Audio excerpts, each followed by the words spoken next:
జాగ్రత్తగా ఉండాలి. ఒక మాజీ ముఖ్యమంత్రి ఒక మనిషిని పరామర్శించడానికి వెళ్తే ముగ్గురు చంపాడు, కారు కింద పడేసి చంపేశాడు. రెండో వ్యక్తి అక్కడికి వెళ్ళేటప్పుడు ఊపిరి ఆడలేక చనిపోయాడు. మూడో వ్యక్తి అంబులెన్స్ లో ఇరుక్కుపోయాడు ట్రాఫిక్ జామ్ తో. జన సమీకరణ మనం చేయలేక కాదు, ప్రజలు ఇబ్బంది పడకూడదు, మన వల్ల ప్రజలు నష్టపోకూడదని మనం ఆలోచించాం. అరే ఒక కార్యకర్త కారు కింద పడితే కనీసం దిగి చూసే మనసు లేదండి. ఆ కార్యకర్తను తీసుకుని రోడ్డు పక్కన పడేసి వెళ్ళిపోయారు. అదే కానీ దిగి చూసి హాస్పిటల్ పంపించుంటే ఆ వ్యక్తి ఈరోజు బతికే పరిస్థితి.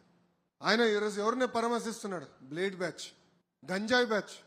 మన తెల్లానికి వెళ్ళింది ఎవరండి? గంజాయి బ్యాచ్. మీ నాన్నగారు ముఖ్యమంత్రిగా ఉన్నప్పుడే 164 మంది తెలుగుదేశం పార్టీ కార్యకర్తలను చంపేశారు. ఆనాడే భయపడలేదు. ఈయన రపరపకు భయపడతావా? ఏం మాడతాడు? బాబు గారిని బయటికి రాకుండా గేట్కి తాళం వేశాడు, ఆయన తాడు కట్టాడు, ఈయన మాడతాడు. అంటే చూడండి, ప్రతిపక్షంలోకి వచ్చినా కూడా మనుషులో మార్పు లేదు.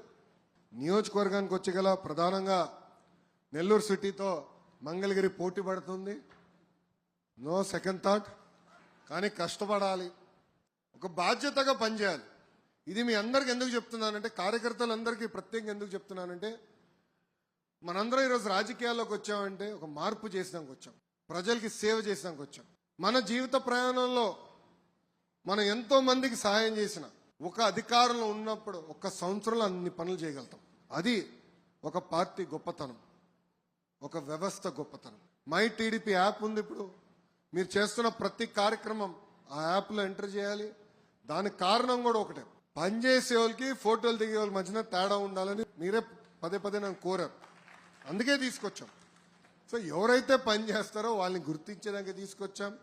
టెక్నాలజీతో మనందరం అనుసంధానం అవ్వాలి, నేర్చుకోవాలి.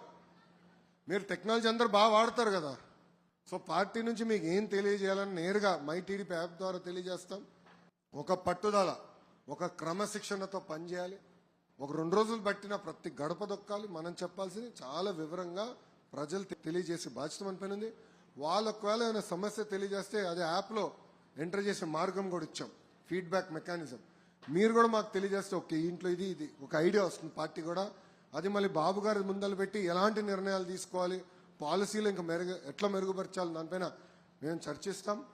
చివరిగా 2-3 విషయాలు చెప్పదలుచుకున్నా. ఒకటి, కేసులు. ఎవరిపైన అయితే కేసులు ఉంటే దయచేసి పార్టీ ఆఫీస్కి వెళ్ళి అక్కడ శ్రీకాంత్ అని ఉంటాడు, వివరాలు మొత్తం ఇవ్వండి. ఇప్పటికీ 2900 కేసులు, దొంగ కేసులు పెట్టారని మాకు తెలిసింది. వివరాలన్నీ మా దగ్గర ఉన్నాయి. సుమారుగా 1300 కేసులు ఇప్పటికీ క్లియర్ చేశాం. మిగతా అన్ని కూడా పద్ధతి ప్రకారం చేస్తున్నాం. అన్ని కేసులు ఒకేసారి తీయలేము, ఎందుకంటే ఛార్జ్ షీట్ అయినా కొన్ని ఉంటాయి, కోర్టులో కొన్ని ఉంటాయి. ఆ ప్రక్రియ పూర్తవ్వాలి. జాతీయ అధ్యక్షులు వారు నాకు ఇచ్చిన ఆదేశాలు డిసెంబర్ నెలాఖరికల్లా అన్ని కేసులు ఎత్తేయాలని చెప్పారు. దాని తర్వాత మీరు వచ్చి మటు కేసు ఉందంటే నాకు పడుతుంది దెబ్బలు. ఇదిగోండి అన్న ఇది కేసు అంటే తీపిచ్చిపోతే తప్పు నాది. రెండోది, గతంలో కొన్ని పనులు చేశాం, ప్రజల కోసం చేశాం. రోడ్ అని, డ్రైన్ అని, అనేక కార్యక్రమాలు చేశాం. బిల్స్ పెండింగ్ ఉన్నాయి. 10% ఎంత ఉంది? ఒక 300 కోట్లు.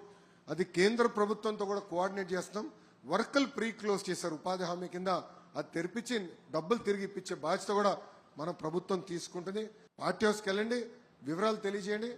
ఆ బిల్స్ అందించే బాధ్యత కూడా మేము తీసుకుంటామని ఈ సభాముఖం తెలుపుతున్నాం. చేస్తున్న కార్యక్రమాలు చెప్పాలని, ఛాలెంజ్ చేయాలి. ఈరోజు మీరు సర్వేపల్లి రాధాకృష్ణ గారి పేరుతో స్కూల్ కిట్ ఇస్తున్నాం. నాణ్యత చూసారా? బట్ట క్వాలిటీ చూసారా? బుక్స్ క్వాలిటీ చూసారా? ఈరోజు స్కూల్స్లో సన్న బియ్యం ఇస్తున్నాం మధ్యాహ్న భోజనం పథకంలో. ఇట్లా అద్భుతంగా మనం చేస్తున్నాం కార్యక్రమాలు. చేయక కాదు, చేసినవి చెప్పాలి.